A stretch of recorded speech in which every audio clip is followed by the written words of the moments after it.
வணக்கம். Welcome to கதை திரட்டு. இந்த வீடியோவில் நம்ம என்ன கதை கேட்க போகிறோம்னா, சங்கமம் பாகம் 2 கதையின் 7வது பகுதி. நம்ம சேனலை இதுவரைக்கும் சப்ஸ்கிரைப் பண்ணாதவங்க சப்ஸ்கிரைப் பண்ணுங்க. பக்கத்தில் இருக்கிற பெல் ஐக்கானை கிளிக் பண்ணி ஆல்ங்கிற ஆப்ஷனை ப்ரெஸ் பண்ணுங்க. ஸோ தட் நான் போடுற கதைகளை உடனுக்குடனே நீங்கள் கேட்கலாம். வாங்க கதைக்குள்ளே போகலாம். ரோஜா படியை தாண்டும் போது அடுத்த வீட்டு பாட்டி எதிரே வந்தாள். எங்கடி அம்மா கிளம்புற என்று கேட்டாள்.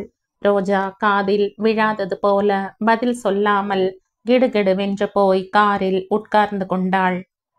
அடுத்த வீட்டு பாட்டியை பார்த்ததும் சுந்தரியின் முகம் கருத்து விட்டது. உடனே செயற்கையாக சிரித்து கொண்டே வாங்க வாங்க அன்பொழுக உள்ளே அழைத்தாள். பாட்டி விடவில்லை. ரோஜா எங்கே போகிறாள் என்று வேண்டுமென்றே கேட்டாள். ஒரு நிமிடம் அக்கேள்விக்கு பதில் சொல்ல முடியாதவள் போல் பார்த்தாலும் மறு நிமிடம் சுதாரித்து கொண்டு சொன்னாள் சுந்தரி. அவளுக்கு ரோஜா மேல் என்றும் இல்லாத அளவு கோபம் ஏற்பட்டது. நான் தான் அனுப்பி வச்சேன். அழுதுகிட்டு உட்கார்ந்தா போனவங்க வந்துட போறாங்களா? அவர் எப்ப வருவாரோ என்னவோ. கையில சல்லி காசு இல்லை. ரோஜா வேலை செய்து கொண்டிருக்கிற வீட்டில் முதலாளியை கேட்டு கொஞ்சம் பணம் வாங்கி வர சொல்லி அனுப்பினேன். என்னவோ பாவம், ஆண் பிள்ளைக்கு சமமாய் வெளி காரியங்களுக்கும் அவள்தானே அலைய வேண்டியிருக்கு. என்னமோ சுந்தரி, எனக்கு என்ன தெரியும்? மாவரைச்சுக்கிட்டு இருந்தேன். அஞ்சி வந்து கார் வந்திருக்கு. ரோஜா வெளியே போய்விட போகிறாள். போக வேண்டாம்னு சொல்ல சொன்னதால் அப்படியே கை காரியத்தை போட்டு விட்டு வந்தேன். 4 பேர் ஏதானும் சொல்லுவாங்கன்னு அவன் பயப்படுறான். ஆமாம் ஆமாம், அந்த பயம் எனக்கும் இருக்கு என்றாள் சுந்தரி. சுந்தரியின் பதிலில் பாட்டி திருப்தி அடைந்தாள்.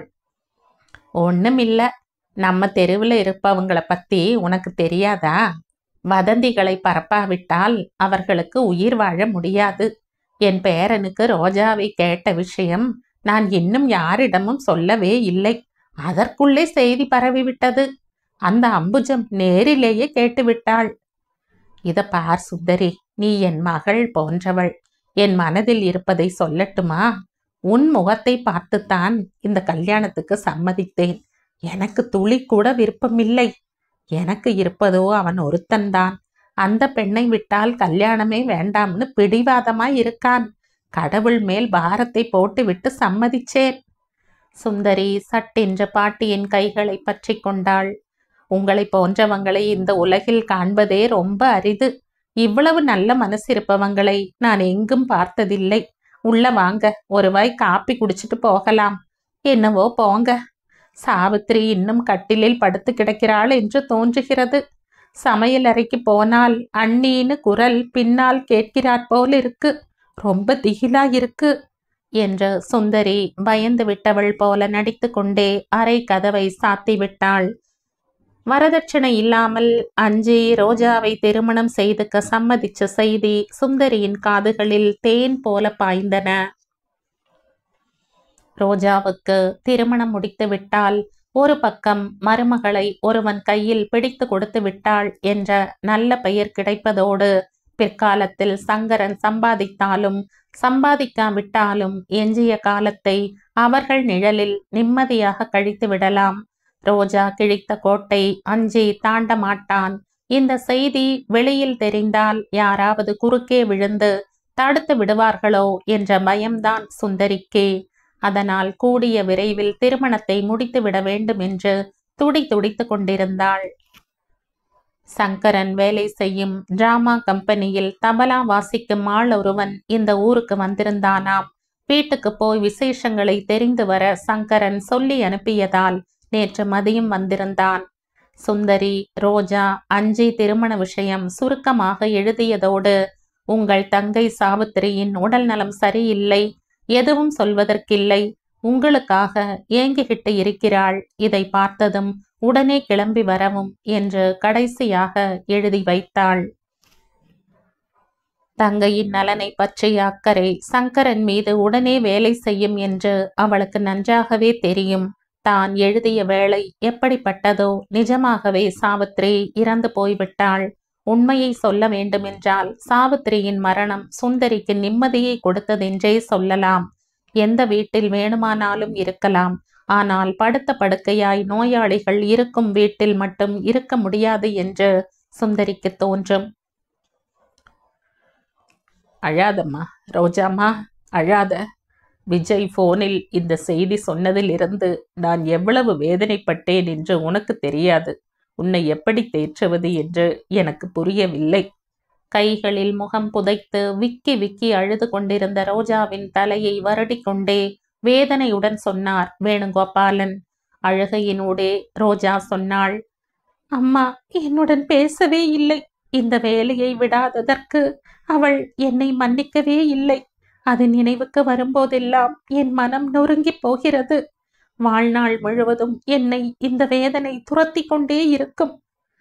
இந்த பாவியால் உனக்கு எத்தனை துன்பம். ரோஜாவின் தலையை தன் மார்போடு அணைத்து கொண்ட வேணுகோபாலன் தெளிவற்று முணுமுணுத்தார். அவர் சொன்னதை கவனியாத ரோஜா தன் போக்கில் சொல்லிக் கொண்டிருந்தாள். அம்மா வாழ்நாள் முழுவதும் நடைப்பிடமாய்த்தான் இருந்தாள். எனக்கு நினைவு தெரிந்ததிலிருந்து ஒரு நாள் கூட அவள் முகத்தில் சிரிப்பை கண்டதில்லை.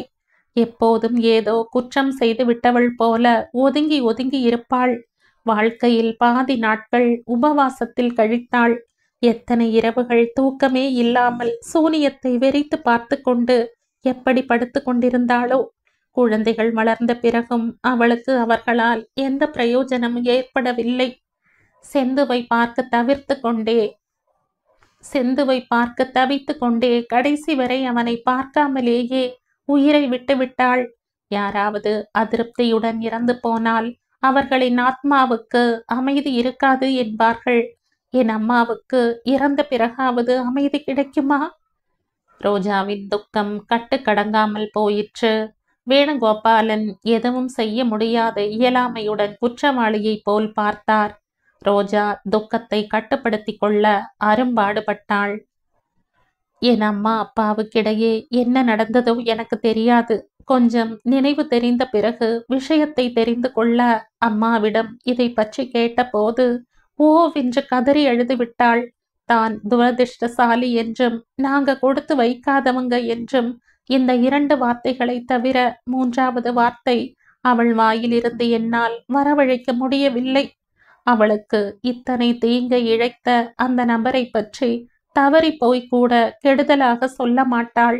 என் தாயின் வாழ்க்கையை இருளாக்கிய அந்த நபர் பற்றி நினைவுக்கு வந்தால் மென்மையான இடத்தில் அடிபட்டு விட்டாற் போல வேணுகோபாலனின் முகத்தில் வேதனை தென்பட்டது. போதும் ரோஜா, போதும். இனி சொல்லாதே. என்னால் கேட்க முடியாது. எந்த தவறும் செய்யாதவர்களை தண்டிப்பதும் குற்றம் செய்தவர்களுக்கு சகல வசதிகளும் கொடுத்து அனுகிரகிப்பதும் கடவுளுக்கு ஒரு விளையாட்டு போலும். பழைய விஷயங்களை நினைவு கூர்வதில் எந்த பிரயோஜனமும் இல்லை. விதியின் கையில் நாம் வெறும் விளையாட்டு பொம்மைகள், அவ்வளவுதான். மனதை திடப்படுத்திக்கொள். இதைவிட என்ன சொல்ல முடியும் என்னால்? ராதையை பார், எப்படி விக்கித்து போய் உன்னையே பார்க்கிறாள். அவளை உன் அருகில் அழைத்து கொள் என்றார்.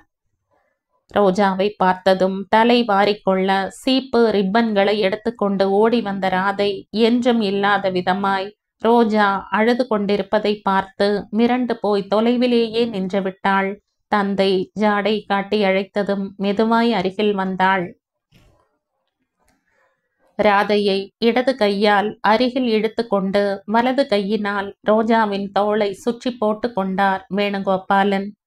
ரோஜா, உன் தாயை என்னால் கொண்டு வந்து கொடுக்க முடியாது. ஆனால் அவள் இறப்பினால் நீ இழந்துவிட்ட அன்பை, அபிமானத்தை 1000 மடங்காய் நான் உனக்கு தருகிறேன். அதைரியப்படாதே. நடந்தது நடந்துவிட்டது. புதிய வாழ்க்கையை ஆரம்பிக்க முயற்சி செய். இதுதான் என்னுடைய வேண்டுகோள். அவருடைய ஸ்பரிசத்தினால் ஏற்பட்ட மகிமையோ இல்லை அந்த பேச்சில் இருந்த பரிவோ தெரியவில்லை.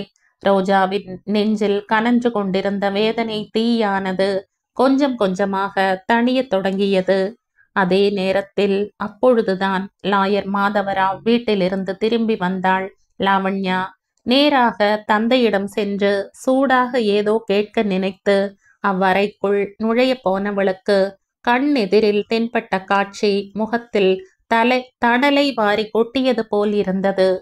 எதிரே கட்டிலில் தந்தை ஒரு பக்கம் ராதையை மறுபக்கம் ரோஜாவை இரு கரங்களால் அணைத்து ஏதோ சொல்லிக் கொண்டிருந்தார். ரோஜா ஏனோ கண்களை துடைத்து கொண்டிருந்தாள். அந்த காட்சியை பார்த்ததும் லாவண்யாவின் இதயத்தில் எரிமலை பொங்கியது. பொறாமை தீயில் வெந்து கொண்டிருந்தாள். இன்னும் ஒரு கணம் அங்கு இருந்தால் தன் மனம் கட்டுக்கு அடங்காமல் போய்விடும் என்று பயந்த லாவண்யா கிர் என்று திரும்பி சூறாவளி காற்றாய் தன் அறைக்கு வந்தாள். கட்டிலில் சரிந்து விழுந்தவள் தலையணையில் முகம் புதைத்து விக்கி விக்கி அழத் துவங்கினாள். லாவண்யா எரிச்சல் படுவதற்கு காரணம் இருந்தது. நேற்று மதியம் லாயர் மாதவராவின் மனைவி உடனே வந்து தன்னை பார்க்க சொல்லி வேலைக்காரி மூலமாய் லாவண்யாவுக்கு தகவல் அனுப்பினாள். லாவண்யாவால் போக முடியவில்லை. இன்று காலை மறுபடியும் போன் வந்தது. கிளப் விஷயமாய் ஏதாவது பார்ட்டி நடக்கும்போது அந்த அம்மாள் லாவண்யாவுக்காக அப்படி தகவல் அனுப்புவது வழக்கம்தான். லாவண்யா காலையில் தயாராகி வெளியே வந்தாள். வேணுகோபாலன் டிரைவரிடம் ரோஜாவின் வீட்டுக்கு போய் அவளை அழைத்து வரும்படி சொல்லிக் கொண்டிருந்தார். நான் வெளியே போகணும், எனக்கு கார் வேணும் என்றாள் லாவண்யா. ரோஜாவுக்காக அனுப்புகிறேன், வந்த பிறகு நீ போகலாம் என்றார். ஏன், அந்த மகாராணியால் பஸ்ஸில் வர முடியாதா? இல்லாவிட்டால் நான் வந்த பிறகு காரை அனுப்பி வச்சால் போதாதா என்று அடம் பிடிப்பது போல கேட்டாள் லாவண்யா. அந்த வேலையை நீயே ஏன் செய்யக்கூடாது? எரிச்சலுடன் சொன்னவர் டிரைவரிடம் இன்னும் கிளம்பவில்லையா என்றார் போல பார்த்தார். டிரைவர் சென்று விட்டான். லாவண்யாவின் முகம் அவமானத்தால் கன்றிவிட்டது. சரையில் என்று உள்ளே போனவள் சமையற்காரனை அனுப்பி டாக்ஸியை வரவழைத்து கொண்டு கிளம்பி போனாள். மாதவராவும் வேணுகோபாலனும் குடும்ப நண்பர்கள். தூரத்து உறவும் இருந்தது. வேணுகோபாலனின் வியாபார விஷயங்களை அவர்தான் பார்த்து கொண்டிருந்தார். அந்த நட்பு மேலும் வலுப்பெற்று ஸ்திரமாகிவிட்டிருந்தது. மாதவராவ் வீட்டில் லாவண்யாவுக்கு உரிமை அதிகம். லாவண்யாவை பார்த்ததும் சரஸ்வதி, வா வா, நேற்றே வருவேன்னு எதிர்பார்த்தேன், வரலையே, அன்புடன் வரவேற்றாள். நேரமே கிடைக்கவில்லை. ஹாலில் சோஃபாவில் உட்கார்ந்து கொண்டே சொன்னாள் லாவண்யா. இங்க வேண்டாம், உங்க அங்கிளுக்காக யாராவது வருவாங்களோ என்னமோ, உன்னுடன் தனியாக பேச வேண்டும், உள்ளே போய்விடலாம் என்று லாவண்யாவை படுக்கை அறைக்கு அழைத்து சென்றாள். ஏதோ முக்கியமான விஷயம் இருந்தால் ஒழிய ஆன்டி இப்படி உள்ளே அழைத்து போக மாட்டாள். லாவண்யா கட்டிலில் அமர்ந்து கொண்டே, என்ன விஷயம் ஆன்டி என்றாள். இரு, தோ வந்துடுறேன் என்று உள்ளே போனவள் சற்று பொறுத்து காஃபி கோப்பைகளுடன் திரும்பி வந்தாள். இன்றைக்கு எங்க வேலைக்காரி வரவில்லை, எல்லா வேலையும் என் தலையில்தான் என்றாள் சரஸ்வதி. பணக்காரர்களுக்கு வரும் தொல்லைகள்தான் இவை.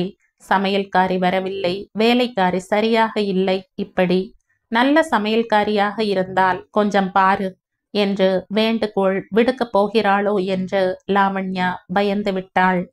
இருவரும் காஃபி அருந்தி கொண்டிருக்கும் போது சரஸ்வதி கேட்டாள், உங்க அப்பா சமீபத்தில் உயில் எழுதியிருக்காங்க, உனக்கு தெரியுமா? தெரியாது என்பது போல தலையசைத்தாள் லாவண்யா. தெரியாதா? விஜய் கூடவா உன்னிடம் சொல்லவில்லை? விஜயா? இல்லையே. சரஸ்வதி லாவண்யாவை இரக்கம் ததும்ப பார்த்தாள். லாவண்யா, இத்தனை நாளாய் நீ அந்த வேலைக்கார பெண்ணுக்கும் உங்க அப்பாவுக்கும் ஏதோ இருக்கு என்று சொன்னபோது நான் நம்பவில்லை. ஆனால் உன் வார்த்தையில் எவ்வளவு உண்மை இருக்கென்று இப்போ புரியுது. இப்போ என்ன நடந்து விட்டது? வெலவெலத்து போனவளாய் கேட்டாள் லாவண்யா. இருப்பது நீங்க 2 பேர்தான் என்ற போது உயில் எழுத வேண்டிய தேவைதான் என்ன? என்னவென்று எழுதியிருக்காங்க? எனக்கு சரியாய் தெரியாது. இவரிடம் எத்தனை தடவை கேட்டாலும் சொல்லவில்லை. ஆனால் பேச்சு வாக்கில் நான் புரிஞ்சுகிட்டது என்னன்னா, உங்க அப்பா அந்த ரோஜா மீதுள்ள மோகத்தால் உங்களுக்கு அநியாயம் செய்ய துணிந்து விட்டார். இந்த விபரம் தெரிந்ததிலிருந்து என்னால் சும்மா இருக்க முடியவில்லை. உன் சார்பில் கேட்கிறவங்க யாரும் இல்லைன்னு தானே அவருக்கு இந்த துணிச்சல். சரஸ்வதி சொன்ன கடைசி வார்த்தைகளை கேட்டதும் லாவண்யாவுக்கு கண்ணில் கிர் என்ற நீர் சுழன்றது. லாவண்யாவின் கண்ணீரை துடைத்து கொண்டே சரஸ்வதி, பைத்தியக்காரி போல் இப்படி அழுதுகிட்டு இருந்தால் ஒன்னும் நடக்காது. இப்பவும் ஒன்னும் குடி முழுகி போய்விடவில்லை. என் காதில் இந்த சமாச்சாரம் முதலில் விழுந்தது உன் அதிர்ஷ்டம்தான். ஒரு வழி சொல்லித் தருகிறேன், அதன்படி செய்வாயா? சம்மதிப்பது போல தலையசைத்தாள் லாவண்யா. நீ எப்படியாவது அந்த உயிலை வெளியே எடுக்க முயற்சி செய். எங்களிடம் வந்து நியாயம் கேட்கிற மாதிரி ரகளை செய். நான் உன் பக்கம் இருக்கேன். உங்க அங்கிளிடம் சொல்லி உன் தந்தையை நறுக்கென்று 4 கேட்கும் விதமாய் செய்கிறேன். அந்த பெண்ணிடம் அவ்வளவு மோகம் இருந்தால் ஏதோ கொஞ்சம் பணம் விட்டெறிந்து விட சொல்லிவிடலாம். அதானே தவிர சொத்தில் பங்கு கொடுப்பதாவது, ராதைக்கு கார்டியனாக நியமித்து அவளுடைய பங்கு சொத்தின் மீது அதிகாரத்தையும் கொடுப்பதாவது. இந்த அநியாயத்தை எங்கேயாவது கேள்விப்பட்டிருக்கிறோமா? எத்தனை பேர் வீட்டில் வேலைக்காரங்க இல்லை? சிலர் பார்க்க ரொம்ப சாதுவாய் இருப்பாங்க. ஆனா போக போக நம்மளையே விரட்டி விட்டு ஸ்திரமாய் உட்கார்ந்து விடுவாங்க. நாம் தான் கவனமாய் இருக்கணும். போயும் போயும் இந்த சனியன் வந்து உன்னைத்தான் பிடித்து கொள்ளணுமா? லாவண்யா சரஸ்வதியின் கைகளை பற்றி கொண்டு, ஆன்டி, உங்களை தவிர எனக்கு யாருமே இல்லை என்றாள். அதனால் தான் நான் இவ்வளவு தவிக்கிறேன். சரஸ்வதிக்கு திருப்தி ஏற்பட்டது. என்னை என்ன செய்ய சொல்றீங்க? தீனமாய் கேட்டாள் லாவண்யா. கூடிய சீக்கிரம் அந்த உயிலை வெளியில் எடு. உடனே எனக்கு போன் செய்துவிடு. நானும் உங்க அங்கிளும் வரோம். தேவையானால் பார்வதிக்கும் செய்தி அனுப்புகிறேன்.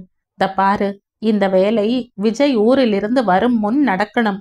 அவன் வந்த பிறகு உயிலை ரிஜிஸ்டர் செய்ய போகிறார்களாம். லாவண்யா சரி என்பது போல தலையசைத்தாள். சரஸ்வதி வாசல் வரை வந்து லாவண்யாவை வழி அனுப்பி வைத்தாள். கிளப்பில் எந்த புரோகிராம் நடந்தாலும் எதற்கு டொனேஷன் தேவைப்பட்டாலும் முதல் நபராய் நிற்பதும் லாவண்யா என்பதால் சரஸ்வதிக்கு ஒருவித அபிமானம் இருந்தது. சமூக சேவகியாய் இருக்கும் அவளுக்கு மற்றவருக்கு உதவி செய்வதாய் தன்னை சமுதாயத்தில் காட்டிக்கொள்வதில் ஆர்வம் அதிகம். வேணுகோபாலன் ரோஜாவுக்கு சொத்தில் பங்கு கொடுத்ததும் ராதைக்கு கார்டியனாக நியமித்ததும் அவள் கண்களுக்கு அநியாயம் என்று பட்டது. அதை தட்டி கேட்டு லாவண்யாவுக்கு நல்லது செய்ய முயன்றாள் சரஸ்வதி. எரிமலையாய் கொதித்து கொண்டிருந்த உள்ளத்துடன் வீட்டுக்கு வந்தாள் லாவண்யா. எவ்வளவு ஏமாற்று வேலை! விஜய் கூட சொல்லவில்லையே. எதுக்கு சொல்ல போகிறான்? ரோஜாவை திருமணம் செய்து கொள்ளும் எண்ணத்தில் இருக்கும்போது. திடீரென்று லாவண்யாவுக்கு தன் நலனில் அக்கறை கொண்டவர்கள் யாருமே இல்லை என்று தோன்றியது. ரோஜா வீட்டில் காலடி எடுத்து வைத்த வேளை என்னவோ, தனக்கும் தந்தைக்கும் இடையே கருத்து வேற்றுமை அதிகமாயிற்று. இருந்த ஒரே நண்பன் விஜய், அவனும் தன் பக்கம் இல்லை என்று ஆகிவிட்டது. வீட்டுக்கு போனதும் நேராய் தந்தையிடம் போய், உங்களுக்கு நான் முக்கியமா இல்லை அந்த ரோஜா முக்கியமா? இரண்டில் ஒன்றை சொல்லுங்க என்று கேட்க நிச்சயித்து கொண்டாள். ஆனால் வீட்டிற்கு வந்து தந்தையின் அறைக்குள் நுழைந்தவளுக்கு வாய் திறந்து கேட்காமலேயே பதில் கிடைத்து விட்டது. அவருக்கு ரோஜாதான் முக்கியம் என்பதற்கு இதைவிட வேறு என்ன நிதர்சனம் வேண்டும்? தலையணையில் முகம் புதைத்து அழுது கொண்டிருந்த லாவண்யாவை மிஸ் ஜோஷி வியப்புடன் பார்த்தாள். படித்து கொண்டிருந்த புத்தகத்தை அருகில் வைத்துவிட்டு லாவண்யாவின் அருகில் அமர்ந்து தோளில் கையை பதித்தாள். என்ன விஷயம் லாவண்யா? என்ன நடந்தது என்று பதட்டத்துடன் கேட்டாள். மனதில் எதையும் வைத்துக் கொள்ளும் பழக்கம் இல்லாத லாவண்யா மிஸ் ஜோஷியிடம் நடந்ததை முழுவதும் சொல்லிவிட்டாள்.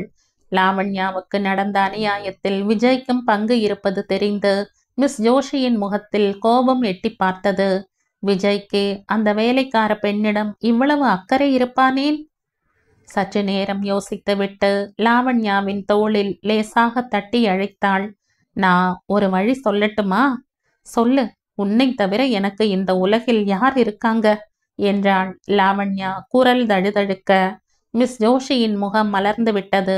குனிந்து லாவண்யாவின் காதில் ரகசியமா ஏதோ சொன்னாள். ஆனால் அதனால் என்ன பிரயோஜனம்? லாவண்யா கேட்டாள். பிற்பாடு உனக்கே தெரியும். நீ எது செய்ய முற்பட்டாலும் முதலில் அந்த பெண்ணை இந்த வீட்டுக்கு வராமல் தடுப்பது ரொம்ப முக்கியம் என்று மிஸ் ஜோஷி ஆணித்தரமாய் கூறினாள். இதுவரை தான் போட்ட திட்டங்கள் எதுவும் பலிக்கவில்லை. இது மட்டும் சரியாய் வருமா என்ற சந்தேகம் இருந்தாலும் மிஸ் ஜோஷி சொன்னது போல் செய்ய லாவண்யா ஒப்புக்கொண்டாள். 2 நாட்களுக்கு பிறகு அன்று காலையில்தான் சங்கரன் ஊரிலிருந்து வந்தார். கணவனை பார்த்ததும் சுந்தரிக்கு பெரிய பாரம் நீங்கினாற் போல் இருந்தது. சாவித்திரி இறந்து 4 நாட்கள் ஆகிவிட்டதென்று தெரிந்தபோது சங்கரன் வேதனையால் அப்படியே சரிந்து விட்டார். எப்போதும் சாத்தியிருந்த கதவுகள் நன்றாக திறந்து வைக்கப்பட்டிருந்தன. சாவித்திரி படுத்திருந்த கட்டில் படுக்கையெல்லாம் அடுத்த வீட்டு பாட்டி சொன்னதன் பேரில் வெளியில் தூக்கி போட்டு விட்டாள். சுந்தரி அழுது கொண்டே நடந்ததையெல்லாம் கூறினாள். கண்ணீருடன் அருகில் வந்து ரோஜாவின் தலையை வருடிக்கொண்டே ஆறுதல் சொன்னார் சங்கரன். வருத்தப்படாத ரோஜா, கொடுத்து வைத்தவள் போய்விட்டாள். இருந்துதான் என்ன சுகப்பட்டு விட்டாள். 1 மணி நேரம் கழித்து சங்கரன் குளித்து உடை மாற்றி வந்தார். ரோஜா குளிக்க உள்ளே சென்றாள். சுந்தரி முன் அறையில் உட்கார்ந்து கொண்டு கணவனுக்கு காஃபி கொண்டு வந்து தந்துவிட்டு ரோஜாவின் நடவடிக்கைகளை பற்றி சொல்லிக் கொண்டிருந்தாள். சங்கரன் கொட்டி கொண்டிருந்தார். இதற்குள் வீட்டின் முன் கார் வந்து நின்ற சத்தம் கேட்டது. சுந்தரி முகத்தை சுளித்து கொண்டாள். போகாதேன்னு சொன்னால் காதிலேயே போட்டுக்கொள்ள மாட்டாள். நீங்களாவது சொல்லுங்க, உங்க வார்த்தையை மீற மாட்டாள் என்றாள். சங்கரன் எழுந்து வெளியே சென்றார். குளியல் அறையில் இருந்து வெளிப்பட்ட ரோஜா, மாமி கார் வந்து விட்டதா என்று கேட்டாள். ஆமாண்டி அம்மா, ஏகத்தாளமாய் கூறினாள் சுந்தரி. ஆனால் வாசலில் வந்து நின்றது வேணுகோபாலனின் கார் இல்லை, டாக்ஸி. அதிலிருந்து பணக்கார வீட்டு பெண்கள் போல் தோற்றமளித்த 2 பெண்கள் இறங்கி வந்தார்கள். யாருமா நீங்க, யார் வேணும் உங்களுக்கு என்று உள்ளே வந்து கொண்டிருந்த அவர்களை பார்த்து சங்கரன் பணிவுடன் கேட்டார். ரோஜா குடியிருக்கும் வீடு இதுதானே? ஆமாம். எங்கே அவள்? கூப்பிடுகிறேன், உள்ள வாங்க என்று வரவேற்றார் சங்கரன். அப்பொழுதுதான் முன் அறைக்கு வந்த ரோஜாவை ஏற இறங்க பார்த்தாள் லாவண்யா. அதட்டுவது போல அதிகாரத்துடன், வெள்ளித்தட்டுக்களை எங்க ஒளிச்சு வச்சிருக்க? வெள்ளித்தட்டுகளா? ரோஜாவால் புரிந்து கொள்ள முடியவில்லை. லாவண்யா ரோஜா அருகில் சென்றாள். போதும் போதும், அப்பாவியாய் நடித்தது. இந்த தடவை நான் சும்மா இருக்க மாட்டேன். எங்க வச்சிருக்க? மரியாதையாய் சொல்லிவிடு. சுந்தரி புரியாதவள் போல பார்த்தாள். ரோஜா தடுமாற்றமே இல்லாமல், கலக்கமடையாமல், லாவண்யாவின் மனதில் இருக்கும் எண்ணத்தை அறிந்து கொள்ள முயன்றவளாய் கண் இமைக்காமல் பார்த்து கொண்டிருந்தாள். சங்கரனால் சும்மா இருக்க முடியவில்லை. யாருமா நீங்க? என்ன விஷயம்? நான் யாரா? லாவண்யா தலையை திருப்பி சங்கரனை பார்த்தாள். உங்க ரோஜா வேலை பார்க்கும் வீட்டு எஜமானரின் மகள். எங்க அப்பா பெரியவங்க, ரொம்ப சுலபமாய் எல்லோரையும் நம்பி விடுவாங்க. சில நாட்களுக்கு முன்பு நெக்லஸ் திருடு போயிற்று. இப்போ வெள்ளி தட்டுகள் காணோம். வீட்டு நிர்வாகம் முழுவதும் உங்க வீட்டு பெண்ணிடம்தான் தந்திருக்கிறோம். அவளை தவிர வேறு யாரும் வீட்டுக்கு வரவில்லை. வெள்ளி தட்டுகளா? எங்க வீட்டு பெண் எடுத்தாள்னு சொல்றீங்களா? அநியாயமாய் பழிய சுமத்தாதீங்க. வேணும்னா இந்த வீட்டுல வந்து தேடி பார்த்துக்கங்க. லாவண்யா இளக்காரமாய் பார்த்தாள். திருடிய பொருளை யாராவது வீட்டிலேயே வைத்திருப்பார்களா என்ன? லாவண்யாவின் மிரட்டலுக்கு சுந்தரி பயந்து விட்டாள். அக்கம் பக்கத்தாரின் காதுகளில் இந்த ரகளை விழுந்து விட்டால் வேறு வினையே வேண்டாம். லாவண்யா ரோஜாவை பார்த்து ஒற்றை விரலை உயர்த்தி மிரட்டி கொண்டே, கடைசி தடவையா கேட்கிறேன், உண்மையை ஒப்புக்கொள். என்ன செய்தாய் வெள்ளி தட்டுகளை? ரோஜாவுக்கு புரிந்துவிட்டது. லாவண்யா வேண்டுமென்றே ரகளை செய்து தன்னை இழிவுபடுத்த வந்திருக்கிறாள் என்று. அவளுக்கு பதில் சொல்வது அனாவசியம். எது சொன்னாலும் சச்சரவு அதிகமாகுமே தவிர பிரயோஜனமில்லை. அவமானத்தை விழுங்கிக் கொண்டு கற்சிலையாய் நின்று விட்டாள் ரோஜா. லாவண்யா சங்கரன் சுந்தரி இருவரையும் பார்த்து கொண்டே சொன்னாள். ஏழை வீட்டு பெண் என்று இறக்கப்பட்டு வேலை கொடுத்தால் என்ன செய்தாள் தெரியுமா? எங்க வீட்டு ஒற்றுமைக்கு கேடு விளைவித்தாள். எனக்கும் என் அப்பாவுக்கும் ஆகாமல் செய்துவிட்டாள். இவள் என் தந்தையுடன் நெருக்கமாய் இருந்தபோது நானும் விஜயும் பிடித்தோம். உண்டா இல்லையான்னு கேளுங்க. அப்பவே கழுத்தை பிடித்து வெளியில் தள்ளி இருக்கணும். இந்த காலத்தில் நல்லதுக்கே காலம் இல்லை. இப்பவும் ஒண்ணும் மிஞ்சி போய்விடவில்லை. மரியாதையாய் எங்க வெள்ளித்தட்டுகளை தந்திடுங்க. விற்றிருந்தால் அதன் விலையை தந்திடுங்க. இல்லாவிட்டால் போலீஸில் ரிப்போர்ட் செய்து கம்பி எண்ண வைப்பேன். நான் மறுபடியும் மாலை வருவேன்.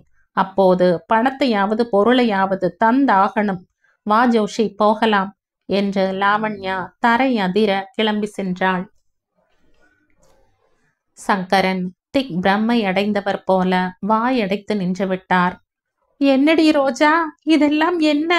அழுதபடியே சுந்தரி கேட்டாள்.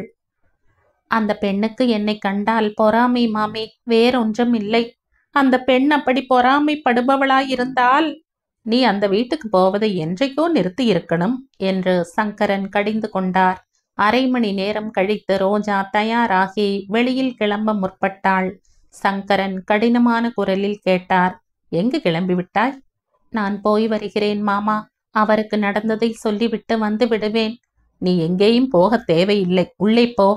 ரோஜா தலை உயர்த்தி நயமாக சொல்வது போல் தாழ்ந்த குரலில், அவர் ஏற்கனவே உடல் நலம் சரியில்லாதவர் மாமா. நான் போகாவிட்டால்... வாய் மூடு. இதுவரை சொன்னது செய்தது எல்லாம் போதும். ஜாக்கிரதை, படியை தாண்டினால் காலை உடைத்து போட்டு விடுவேன். சங்கரன் ரோஜாவை தர தரவென்று இழுத்து கொண்டு போய் உள்ளறையில் தள்ளினார். ரோஜா விக்கித்து போய்விட்டாள். சுந்தரியும் வியப்படைந்து விட்டாள். சங்கரனுக்கு கோபம் வந்து யாருமே பார்த்ததில்லை. கண்கள் அகல விரிய பார்த்து கொண்டிருந்த ரோஜாவை பார்த்ததும் சங்கரனின் கோபம் பனிக்கட்டி போல உருகிவிட்டது. நான் தழுதழுக்க சொன்னார், ரோஜா, நமக்கு நேரம் சரியாக இல்லாவிட்டால் கயிறே பாம்பாய் மாறி நம்மை கொத்த வரும். நான் எது செய்தாலும் அது உன் நன்மைக்குத்தான். நீ அங்கு போவதில் எனக்கு விருப்பம் இல்லை. என் வார்த்தையில் உனக்கு லட்சியம் இல்லாவிட்டால் நீ போகலாம் என்று சொன்னவர் தோளில் துண்டை போட்டுக்கொண்டு சென்று விட்டார். உக்கிரமூர்த்தியாய் கோபித்து கொண்டு உடனே தளர்ந்து விட்டது போல் பேசிய புருஷனை பார்த்தால் சுந்தரிக்கு எரிச்சல் வந்தது. அந்த கோபத்தை அப்படியே நீடித்திருந்தால் வேறு வழியில்லாமல் ரோஜா சொன்ன பேச்சை கேட்டிருப்பாள். அந்த எரிச்சலை எல்லாம் ரோஜா மீது காண்பித்தாள் சுந்தரி. என்ன மோடி அம்மா, எனக்கு ஒன்னும் புரியலை. இத்தனை குடித்தனங்கள் இருக்கு. ஒவ்வொரு வீட்டில் ஒவ்வொரு பிரச்சனை இருக்கத்தான் செய்யும். ஆனால் இந்த வீட்டில் நடக்கிற அதிசயத்தை நான் எங்கும் பார்த்ததில்லை. உன்னை அதட்டி கேட்கவும் முடியலை. எல்லாம் எங்க தலை எழுத்து என்று சொல்லிக்கொண்டே சமையல் அறைக்குள் சென்று விட்டாள். ரோஜா தாயின் அறையில் ஜன்னல் அருகில் சிலையாய் நின்று விட்டாள். வேணுகோபாலன் வீட்டுக்கு தான் போவதில் மாமாவுக்கு விருப்பம் இல்லை என்ற புதிய பிரச்சனை இப்போது முளைத்திருக்கிறது. வாழ்க்கை பிரவாகத்தில் இதுவரை மூழ்கி போகாமல் என்றாவது கரை தட்டுப்படாதா என்ற ஆசையில் இருந்தவளுக்கு திடீரென்று சூறாவளி காற்றில் சிக்கி தவிப்பது போலிருந்தது. இதிலிருந்து தன்னை மீட்கும் சக்தி ஒருவனுக்குத்தான் இருக்கு. விஜய் இன்றோ நாளையோ ஊரிலிருந்து வந்து விடுவான். வந்ததும் நிலைமையை உணர்ந்து செயல்படுவான். யாருக்கு எப்படி பதில் சொல்லணுமோ அவன் பார்த்து கொள்வான். விஜயின் வருகைக்காக ரோஜா காத்திருக்க தொடங்கினாள்.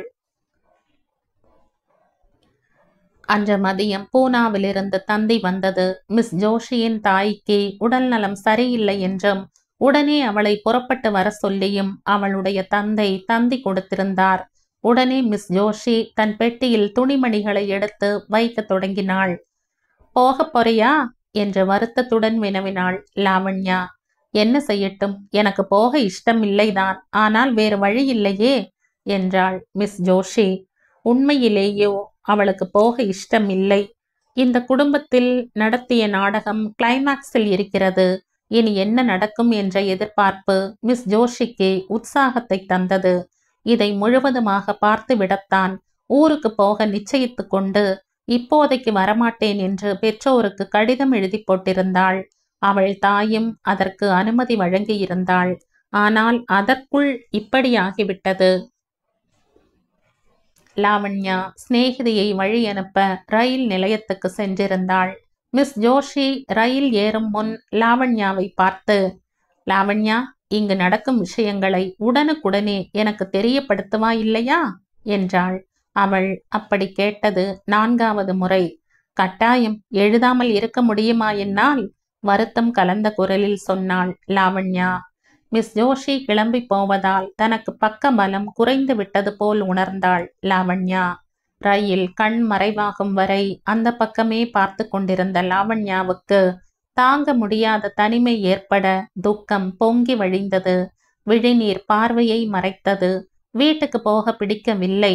கால் போன போக்கில் ஸ்டேஷனில் நடக்கலானாள்.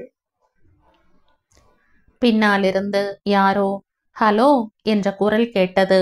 நன்றாக பழக்கமான அக்குரலை கேட்டதும் லாவண்யா சரையில் என்று திரும்பினாள். எதிரே ஜேம்ஸ் நின்றிருந்தான். தன் கண்களையே நம்பாதவள் போல வியப்பும் மகிழ்ச்சியுமாய் அப்படியே பார்த்து கொண்டிருந்தாள். அவன் உதட்டில் இளமுறுவல் பூத்தது. சாரி, பயந்து விட்டீர்களா என்னை பார்த்து? இல்லை என்று தெரிந்தும் அப்பாவி போல கேட்டான் ஜேம்ஸ். நானா உங்களை பார்த்து பயந்து விட்டேனா? லாவண்யா கலீர் என்று சிரித்தாள். அந்த சிரிப்பில் அதுவரை அவளை சூழ்ந்திருந்த தனிமை கவலை எல்லாம் மாயமாகிவிட்டன. உங்கள் கண்களில் கண்ணீர் என்று சந்தேகமாய் பார்த்தான். இது உங்களை பார்த்ததால் வந்த ஆனந்த கண்ணீர். லாவண்யா கை குட்டையால் கண்களை துடைத்து கொண்டாள். அவன் டையை சரி செய்து கொண்டான். ரொம்ப அநியாயம். நான் தென்படுவதற்கு முன்பே என் சிநேகிதியை வழியனுப்ப வந்தேன் என்று இடை மறித்து சொன்னாள் லாவண்யா. பார்த்தேன். பார்த்தீங்களா? பின் அப்போதே ஏன் பேசவில்லை? நானும் என் நண்பனை ரயிலேற்ற வந்தேன். என்னுடன் வந்தவங்க உங்களுடன் இருப்பவங்க என்னை பார்ப்பதை விரும்பாமல் தான். நல்ல ஆள்தான். பார்த்தால் என்ன ஆகிவிடுமாம். சிரித்து விட்டாள் லாவண்யா. இருவரும் சேர்ந்து நடக்கத் தொடங்கினார்கள். என்ன விசேஷம்? எப்படி இருக்கீங்க? குசலம் விசாரித்தான். லாவண்யா பெருமூச்சு விடுத்தாள். விசேஷமா? எங்க வீடே பெரிய விசேஷமாகி விட்டது. என் வாழ்க்கையும்தான். என்னை பார்த்தவங்க யாரும் எனக்கு கவலைகள் இருக்குன்னு சொன்னா நம்ப மாட்டாங்க. அதுதான் பரிதாபம். ஜேம்ஸ், உங்களை பார்த்ததில் மனம் கொஞ்சம் நிம்மதி அடைந்தாற்போல் இருக்கு. இருவரும் வெளியே வந்தார்கள். ஜேம்ஸ், என்ன லாவண்யா, உங்களுக்கு ஏதாவது வேலை இருக்கிறதா? எனக்கு உடனே வீட்டுக்கு போகணும் என்று தோன்றவில்லை. எனக்கு ஒரு வேலையும் கிடையாது. உங்களை அனுப்பிவிட வேண்டும் என்று எனக்கும் தோன்றவில்லை. பக்கத்தில் நல்ல ஹோட்டல் இருக்கு. காஃபி சாப்பிடுவோம். சற்று நேரம் உட்கார்ந்தாற் போலவும் இருக்கும்.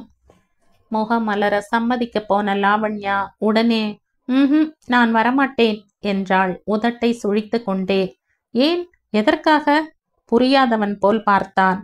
ஜேம்ஸ், நான் ரொம்ப புத்திசாலி இல்லைதான். ஆனால் வெட்கங்கெட்டவை இல்லை. நீ இதை முதலில் புரிஞ்சுக்கணும். லாவண்யா, இல்லாவிட்டால் என்ன?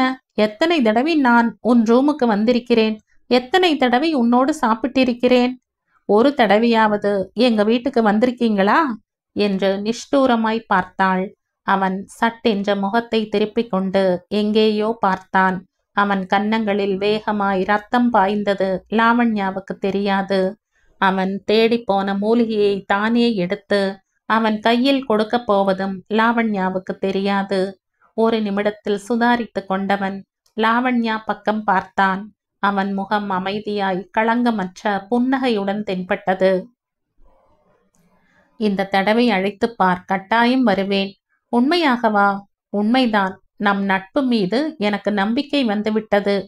லாவண்யா அடி உண்டவள் போல பார்த்தாள். அப்படின்னா இதுவரை இல்லையா? நீ நம்புவது போல் சுலபமாய் நான் மனிதர்களை நம்ப மாட்டேன். அது தொழில் லட்சணம். நல்ல ஆள்தான். இப்படி ஒவ்வொரு விஷயத்திலும் சந்தேகப்பட்டு யோசிச்சுகிட்டு இருந்தால் காரியம் ஆனாற்போல்தான். போகட்டும். எங்க வீட்டுக்கு எப்போது வரப்போறீங்க? நீ எப்போது அழைத்தாலும். ஆனால் ஒரு நிபந்தனை. உங்க அப்பா வீட்டில் இருக்கும்போது மட்டும் நான் வரமாட்டேன். ஆனாற்போல்தான். அவரோ இதய நோயாளி. வெளியே எங்கேயும் போக மாட்டாரே. யாராவது இருந்தால் எனக்கு ஏனோ சங்கடமாய் இடைஞ்சலாய் இருக்கும் என்று தயங்குவது போல சொன்னான். எந்த இடைஞ்சலும் இல்லாமல் நான் பார்த்து கொள்கிறேன். அவர் வீட்டில் இருந்தாலும் இல்லாதவர் போல்தான். ஓய்வு என்ற பெயரில் முக்கால்வாசி நேரம் அறையிலேயே கட்டிலில் படுத்திருப்பார். நீங்க வந்ததாக நானாக சொன்னால் ஒழிய அவருக்கு தெரிய வாய்ப்பே இல்லை. அறை கதவும் எப்போதும் சாத்தித்தான் இருக்கும். நான் எப்படிப்பட்ட தனிமையில் இருக்கேன் என்று வந்துதான் பாருங்களேன். ஆகட்டும், பார்க்கலாம். நாம் இங்கேயே நின்று விட்டோம். இனி போவோமா என்றான். கொஞ்சம் இருங்க, டிரைவரிடம் சொல்லிவிட்டு வந்துடுறேன் என்று போக போனவள் சட்டென்று நின்றாள். டிரைவர் நமக்காக காத்திருப்பானேன்? காரை அனுப்பிவிடுகிறேன். நாம் டாக்ஸியில் போகலாம். உங்களுக்கு ஏதாவது ஆட்சேபனையா? இல்லை என்பது போல தலையசைத்தான். லாவண்யா கார் பார்க் செய்த இடத்துக்கு வந்தாள். அவள் வருவதை கவனித்த டிரைவர் கார் கதவை திறக்கப் போனான். வேண்டாம், நான் இப்போது வீட்டுக்கு வரவில்லை. ஒரு ஃப்ரெண்டுடன் வெளியில் போகிறேன். வர நேரமாகிவிடும் என்று அப்பாவிடம் சொல்லிவிடு. நீ காரை வீட்டுக்கு எடுத்துக்கிட்டு போய்விடு. வேலைக்காரியை முன் ஹாலில் படுத்துக்க சொல். நான் வந்ததும் கதவை திறக்க சௌகரியமாயிருக்கும் என்றாள். டிரைவர் ஏதோ சொல்ல வாயை திறந்தான். லாவண்யா அதற்கு முன்பே சந்திரனை நோக்கி போய்விட்டாள். சந்திரன் டாக்ஸியை அழைத்ததும் இருவரும் அதில் ஏறிக்கொண்டார்கள். டிரைவர் பார்த்து கொண்டிருக்கும் போதே டாக்ஸி வேகமாய் சென்று மறைந்து விட்டது. சந்திரனும் லாவண்யாவும் நைட் கிளப்பில் இருந்து வெளியே வந்தார்கள். சந்திரன் லாவண்யாவை டாக்ஸியில் வீட்டு வாசலில் இறக்கிவிட்டான். டாக்ஸி நின்றதும் லாவண்யா சந்திரன் பக்கம் திரும்பி சொன்னாள், ஜேம்ஸ், இன்று மட்டும் நீ தென்படாமல் இருந்திருந்தால் நான் என்னவாக இருப்பேனோ, எப்படி நன்றி தெரிவித்துக் கொள்ளப் போகிறேனோ தெரியலை. ரொம்ப தேங்க்ஸ் என்றாள். சந்திரனுக்கு லாவண்யாவின் வார்த்தைகள் புரியவில்லை. ஒரு நிமிடம் அவள் கண்களை கூர்ந்து பார்த்தான். அந்த கண்கள் நட்சத்திரங்களைப் போல ஜொலித்து கொண்டிருந்தன. வரேன். Good night. Good night. Taxi கதவை சாத்தும் முன் லாவண்யா சொன்னாள், பிறகு போன் செய்கிறேன். கட்டாயம் வீட்டுக்கு வரணும். அடுத்த சந்திப்பு எங்கள் வீட்டில்தான் என்றாள். அப்படியே வாக்கு கொடுப்பது போல சொன்னான் சந்திரன். லாவண்யா உள்ளே போய்விட்டாள். சந்திரன் டாக்ஸியில் இருந்து இறங்கினான். நள்ளிரவை நெருங்கிக் கொண்டிருந்ததால் எங்கும் நிசப்தமாயிருந்தது. தெருவிளக்கின் வெளிச்சம் சந்திரன் முகத்தில் பட்டதும் நிழலில் நகர்ந்து கொண்டான். சட்டை பையில் இருந்த சிகரெட்டை எடுத்து பற்ற வைத்து கொண்டான். எதிரே வேணுகோபாலனின் பங்களா ஆடம்பரமாய் கோட்டையை போல தென்பட்டது. மாடியில் வலப்பக்க அறை லாவண்யாவின் அறை போலும் விளக்கு எரிந்தது. அத்தனை நேரம் கழித்து வீட்டுக்கு திரும்பிய மகளை தந்தை கோபித்து கொள்ள மாட்டாரா? லாவண்யாவுக்கு வீட்டுக்கு திரும்புவதில் விருப்பமே இல்லை. பேச்சுக்கு நடுவில் ஓரிரு தடவை சொன்னாள், நான் இப்போது வீட்டுக்கு போனாலும் போகாவிட்டாலும் ஒன்றுதான். காதில் விழாதது போல சும்மா இருந்து விட்டான். கடைசியாக கிளப்பில் இருந்து வெளியில் வரும்போது தெளிவாக சொன்னாள், ஜேம்ஸ், இரவு ரொம்ப நேரமாகிவிட்டது. நான் வீட்டுக்கு போய் ஆகணும்னு இல்லை. உங்க அறைக்கு போவோம். சற்று நேரம் சீட்டாடுவோம். பொழுது விடிந்து விடும். சாரி லாவண்யா, எனக்கு வேலை இருக்கு. இல்லாவிட்டால் நானே உன்னை அழைக்க மாட்டேனா? இந்த நள்ளிரவில் என்ன வேலை இருக்கு? லாவண்யா செல்லமாய் சிணுங்கினாள். என் வேலை எப்போதும் இரவில்தானே. சந்திரனை கூர்ந்து பார்த்த லாவண்யா ஏதோ புரிந்தவள் போல சிரித்து வைத்தாள். சந்திரன் தலை உயர்த்தி பார்க்கும்போது லாவண்யா அறையில் விளக்கு அணைந்து விட்டது. அடுத்த வியாழன் இரவு சரியா இதே நேரத்துக்கு இந்த வீட்டை கொள்ளையடிக்கப் போகிறார்கள். வங்கி திவாலாக போவதாய் லாவண்யாவிடம் சொல்லி வங்கியில் இருக்கும் பணம் நகைகளை வீட்டில் வைத்துக் கொள்ளும்படி செய்ய வேண்டும். அடுத்த வியாழன் சரியா இதே நேரத்துக்கு. வேணுகோபாலன் வீட்டை குறிப்பிட்ட நாளில் கொள்ளையடிக்க வேண்டும் என்ற மேலிடத்தில் இருந்து ஆணை வந்தபோது அவனுக்கு என்னவோ போலிருந்தது. எல்லாம் நல்லபடியாக முடிந்துவிட்டால் பரவாயில்லை.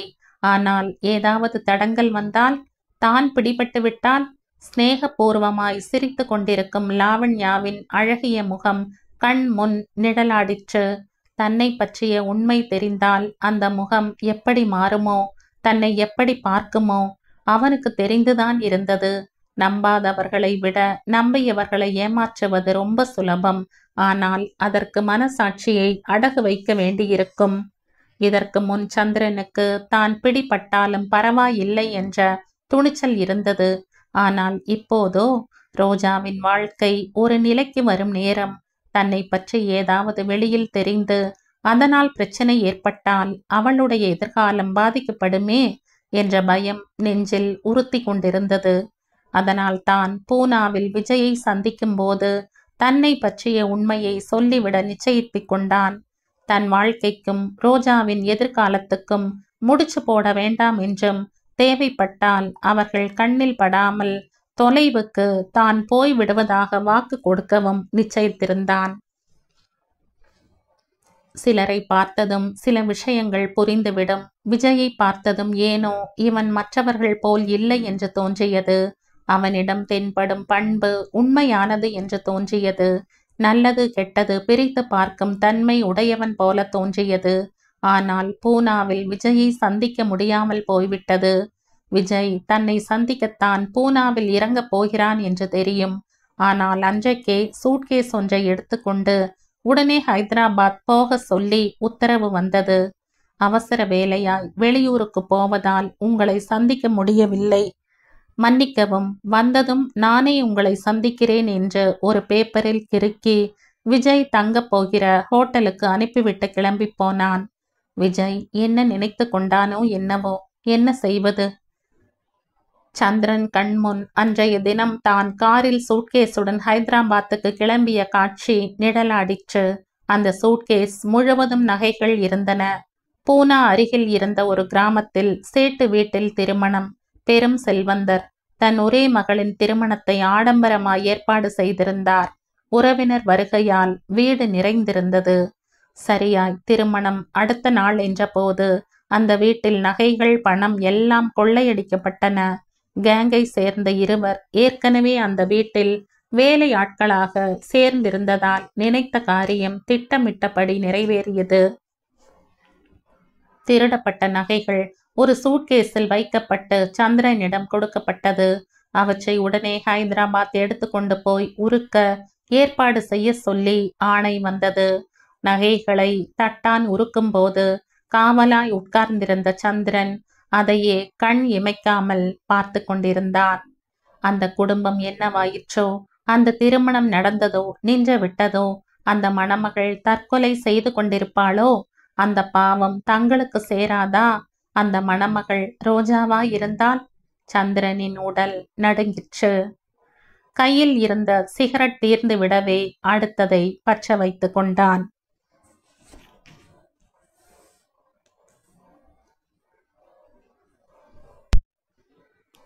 இந்த கதையின் தொடர்ச்சியை அடுத்த பதிவில் கேட்கலாம். நன்றி.